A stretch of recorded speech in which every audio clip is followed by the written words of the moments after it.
Okay, rule number 4. All zeros to the right of a decimal point and to the left of non-zero digit is a decimal fraction are not significant. For example, this 0, 0, 0, they are not significant. So here we have only two significant figures, 3 and 4. They are only two significant figures. Whatever zeros are here, so it cannot be counted. And the other one here, if you have 2, so these 3 zeros will be counted. If you have 2, so 2 is first significant figure, 2 is the second, third, fourth.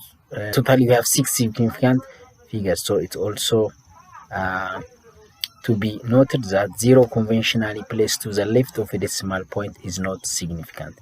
All zeros to the right of last of non-zero digit are significant. They come from some measurement. For example, the distance between two objects is this one, so measure to the nearest meter. So for 0 we have 4 significant figure. The number of significant does not vary with change in units. For example, if the length of object is 348.6 centimeter, we have 4 significant figure. So if you change this into a meter, you will get 3.48 in meter. So this also has 4 significant.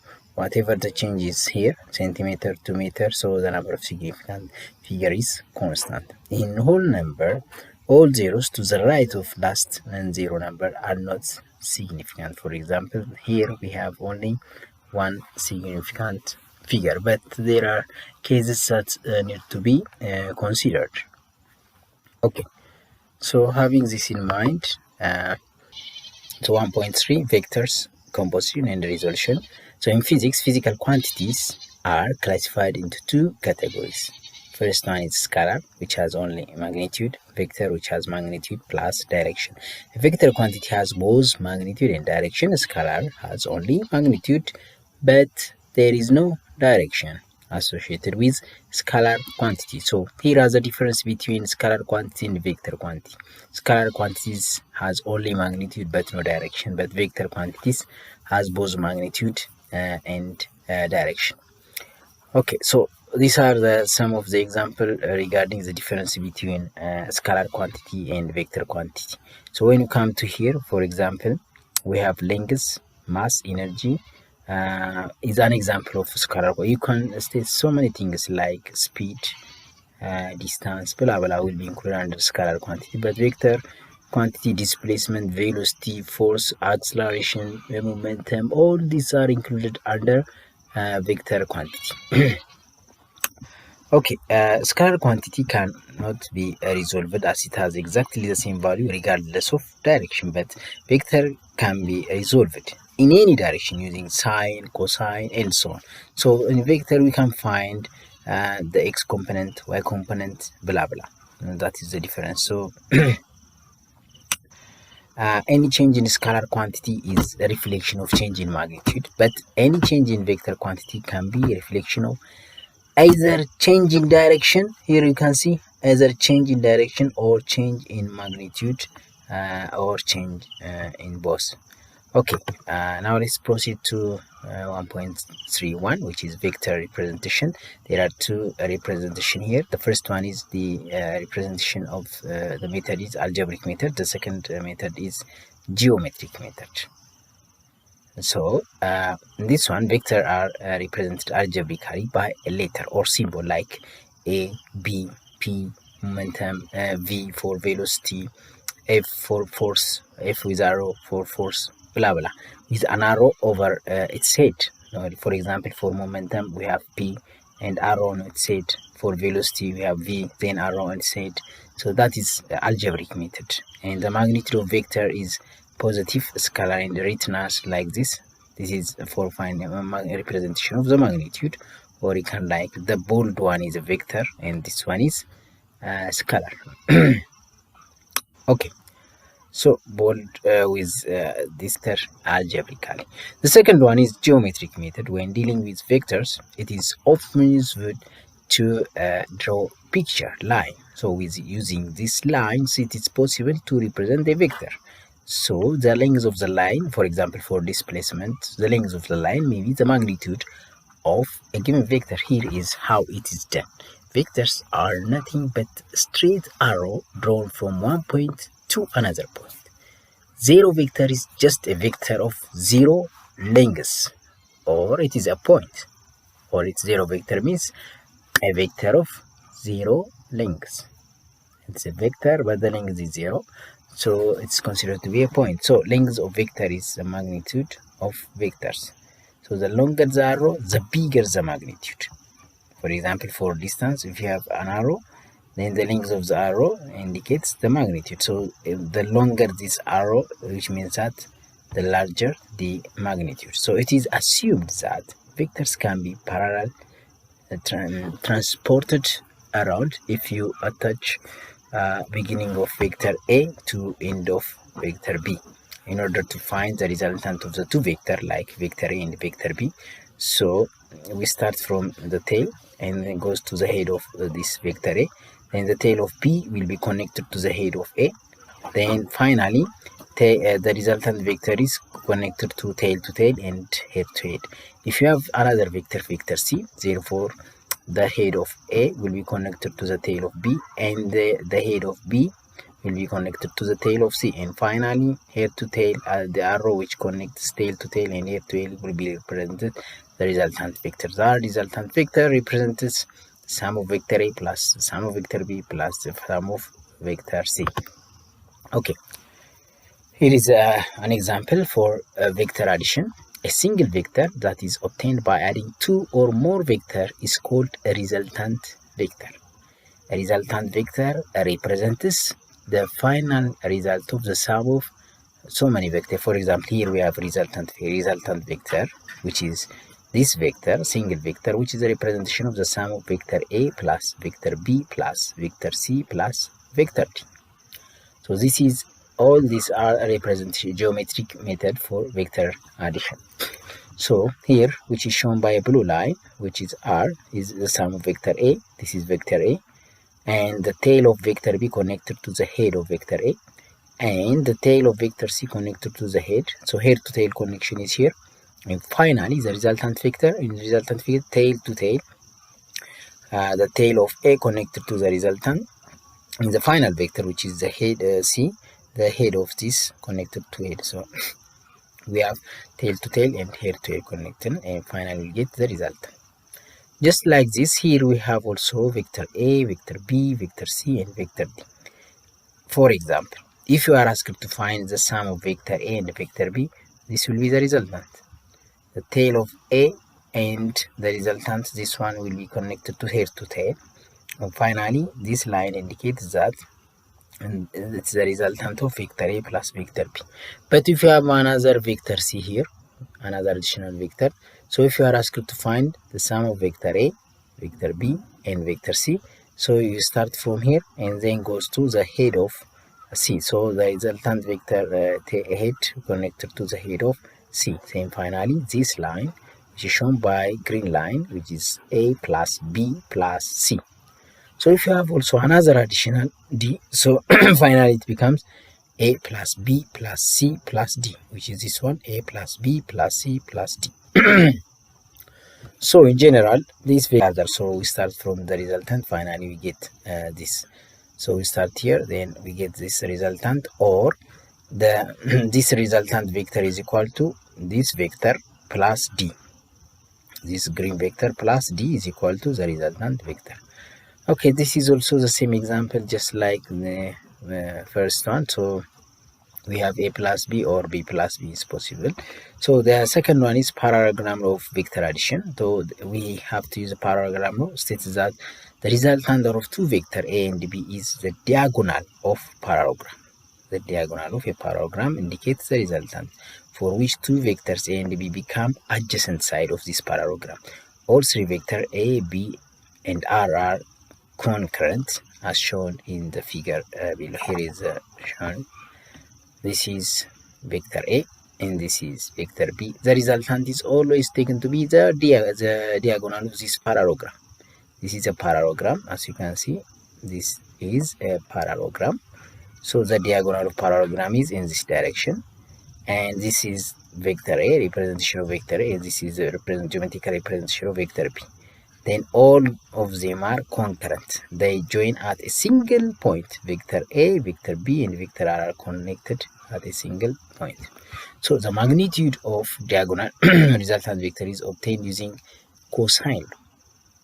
So the cosine law will help you to find the magnitude of the diagonal and the direction also. So the angle that the diagonal vector makes with the side it's obtained. So when you apply cosine law, you get resultant square is equal to a square plus b square minus 2ab. So these are the magnitude of a square plus magnitude of b square minus 2 times magnitude of a times b cosine theta will be equal to r square. But from sine law, you get sine theta over the opposite side, which is r.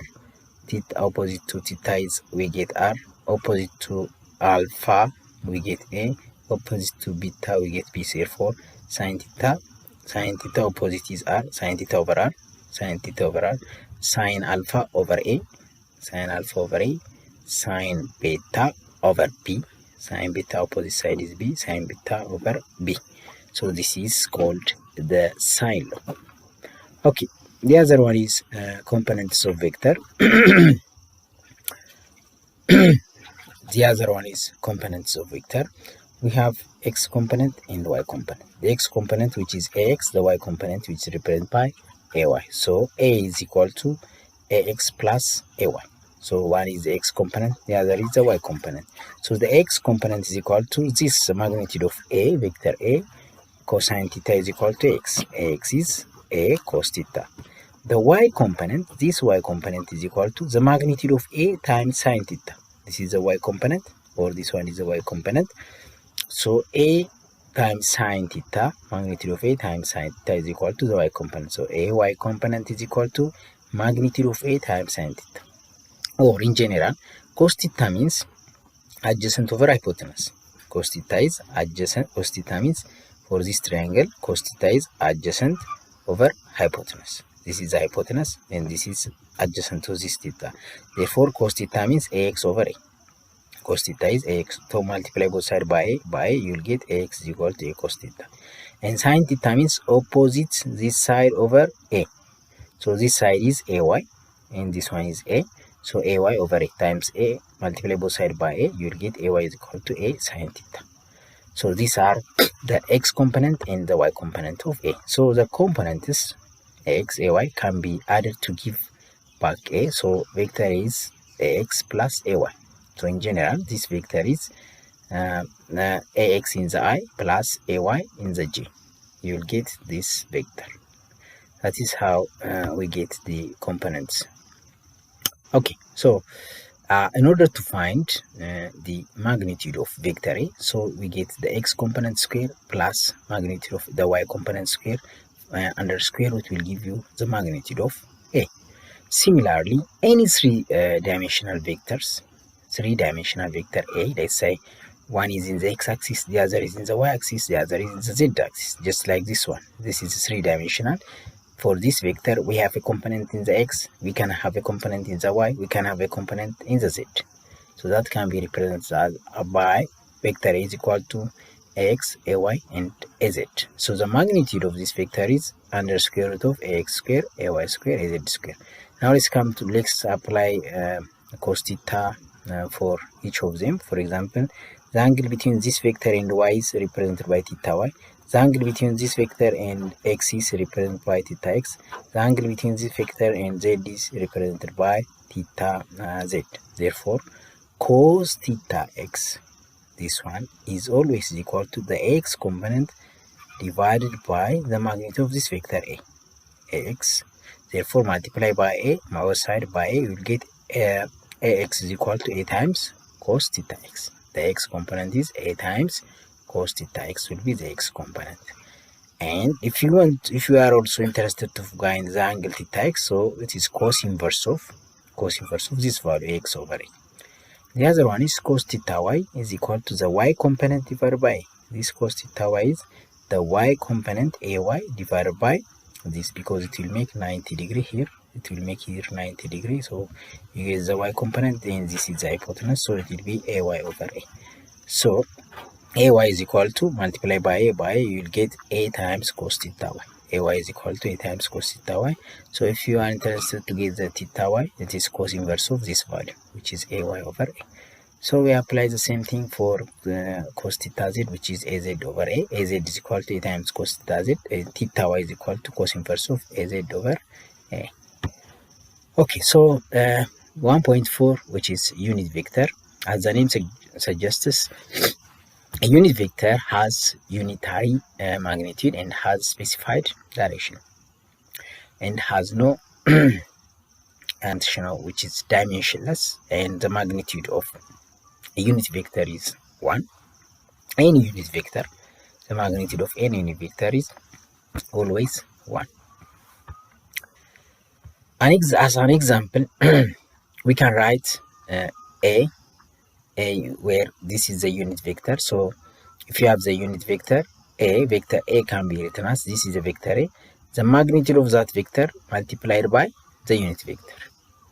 Magnitude multiplied by the unit vector is always is equal to the vector. So for example, if you have vector A, which is ax in the I, there is a component in the x direction, which is x, component in the y, ay in the j, az in the k. So if you are asked to find the unit vector for this one, the unit vector of A is equal to ax in the I plus ay in the j plus az in the k, divided by the square root of this magnitude of A, which is the square root of ax square plus ay square plus az square. The vector A, ax is depicted in the figure above. So along with the vectors, these are the components. So vector, there is also addition, but regarding the unit vector, you have to follow that step. So for any vector, the unit vector is equal to the vector itself divided by its magnitude. The vector divided by its magnitude. For example, if you have a vector A, which is equal to 2 in the I direction only, so if you are asked to find the magnitude of this vector, the vector is 2i divided by the magnitude, which is 2 square. 2 square is 4, square root of 4 is 2, so 2 cancel by 2, so the unit vector is only I. Okay, so vector addition in vector notation. So let's have this simple example. We have vector A, which is ax in the I, ay in the j, az in the k. Vector B, bx in the I, by in the j, bz in the k. So the sum of the vectors A plus B, which is ax in the ax plus bx in the I, ay, by in the z, az plus bz in the k. So if you have, let's say, instead of these two vectors, we simply added like ax added with bx, ay will be added with by, az will be added with bz, and we put I, j, and k. But if you have another vector, let's say c, cx in the I, cy in the j, cz in the k, in this case, this become ax plus, this become ax plus bx plus cx in the I, and this become ay plus by plus cy in the j, and this become az plus bz plus cz in the k. So with this, it's possible to add any vector. So this one we already discussed about the way of finding unit vector. So the unit vector, for example, for this R, which is x in the I, y in the j, and z in the k, which is equal to x in the I plus y in the j plus z in the k divided by the magnitude, x over r in the I, y over r in the j, z over r in the k. The result makes it clear that each component of unit vector is simply the corresponding components, the original vector divided by the magnitude, x square plus y square plus z square of original vector. Okay,